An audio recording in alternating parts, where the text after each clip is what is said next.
Kakak kamu umurnya berapa? Dia umurnya udah 24. 24. Dia kan pergi dari rumah pasti ada alasannya. Aku nggak tahu tiba-tiba dia pergi begitu aja dari rumah. Aku nggak ngerti sama sekali apa yang dimaksud kakak sampai pergi dari rumah.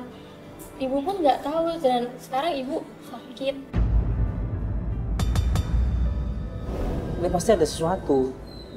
Ya kita sih emang sering berantem kecil-kecilan gitu sih kak. Tapi waktu itu juga ibu pernah nasihatin kakak. Cuman kakak tuh nggak denger. Tuh, ya aku lihat juga nggak jelas itu cowok dan ibu pun nggak suka.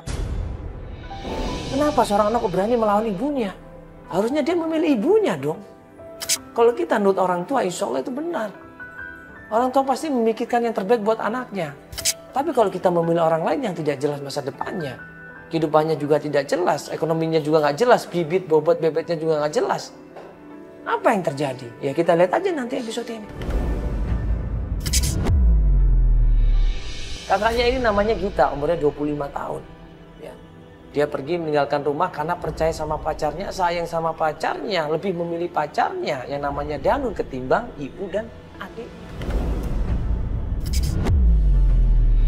Aku nggak ngerti apa yang di pikiran kakak sampai benar-benar kabur dari rumah, ninggalin ibu sama aku. Kamu kenal sama cowok ini? Aku tahu. Kenal, maksudnya kenal, pernah ngobrol?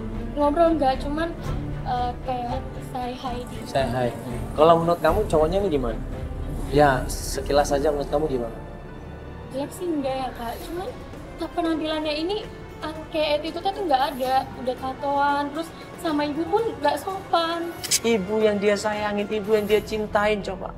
Tulang punggung keluarga satu-satunya karena ayahnya sudah meninggal berapa tahun yang lalu. Ibu yang selama ini mencari nafkah. Ibu yang selama ini merawat, mendidik kita, menjaga kita. Tapi apa? Dikecewakan sama anaknya. Aku benar-benar nggak tahu kak apa yang ada di pikiran kakak. Kakak aku tuh sampai ninggalin ibu dan ibu kepikiran, ibu nggak mau makan. Sampai ibu sakit sudah seminggu di sini. Aku nggak tahu yang ada di pikiran Kak Gita tuh apa.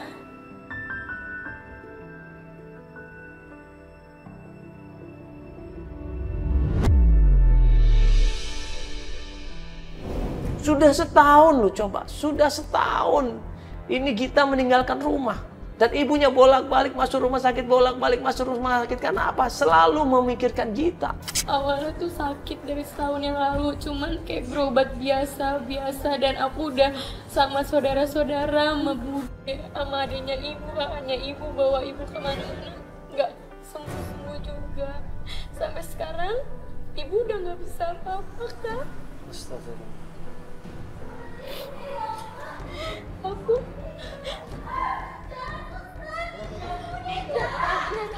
Hah? Kenapa? nggak tahu. Buru-buru kita dijalari ke sana ke tempatnya itu dan ternyata ibunya jatuh di tempat tidur coba. Astagfirullahaladzim. Astagfirullahaladzim. Ya tolongin. Tolongin.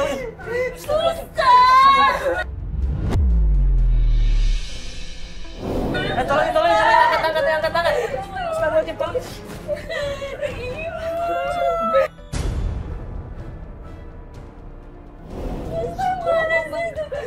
Tolong bantuin. Ardi.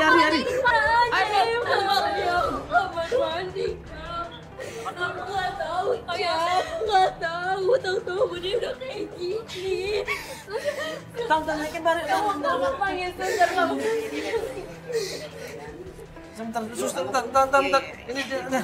Buru-buru kita angkat situ, kita gotong di situ, kita taruh di tempat tidur. Dokter langsung mengecek di situ kesehatannya.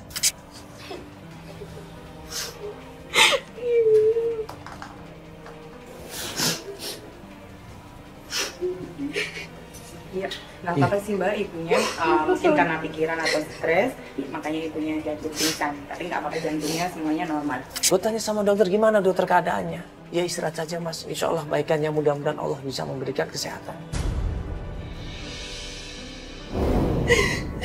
Ica jadi Bu, Ica bakal cari Kak Gita.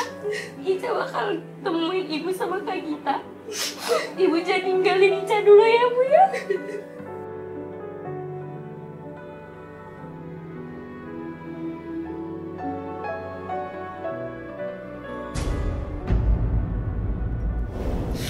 Dewi, aku minta tolong hari ini buat kamu jagain Ibu ya.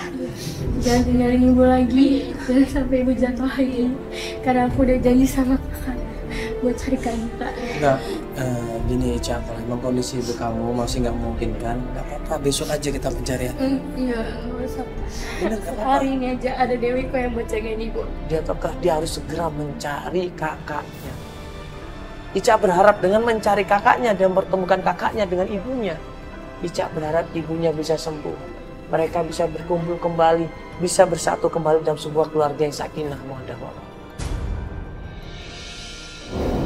Bu, cepat sadar ya Bu.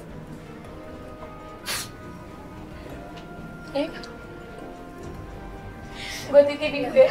Hati-hati. Itu juga ya. Ya, oke. Makasih ya, Pak ya. Niatnya sih baik, tujuannya baik. Tapi dengan kondisi seperti ini apakah Ica kuat? Mentalnya, perasaannya, apakah dia kuat? Dia bilang kuat. Ya sudah, kita lanjut pencarian. Gimana petunjuk yang pertama? Rumahnya Danu.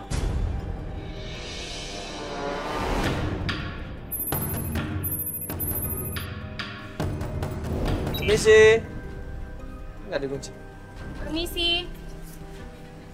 Permisi. Permisi, assalamualaikum. Permisi, Ibu. Iya, Ya, ini rumahnya. rumahnya Kak Danu.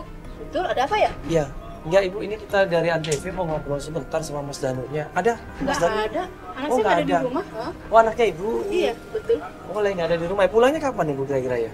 Udah nggak tinggal di sini ya. Danu itu kan yang kita tahu pacarnya kita, Ibu. Kakaknya ini, ya. Saya. Ya, Ica. Jadi Ica ini pengen nyari kakaknya, Ibu. Karena kakaknya kan pacaran sama Danu, Ibu tahu kan? Oh. Iya, ini adiknya. Ini adiknya Gita.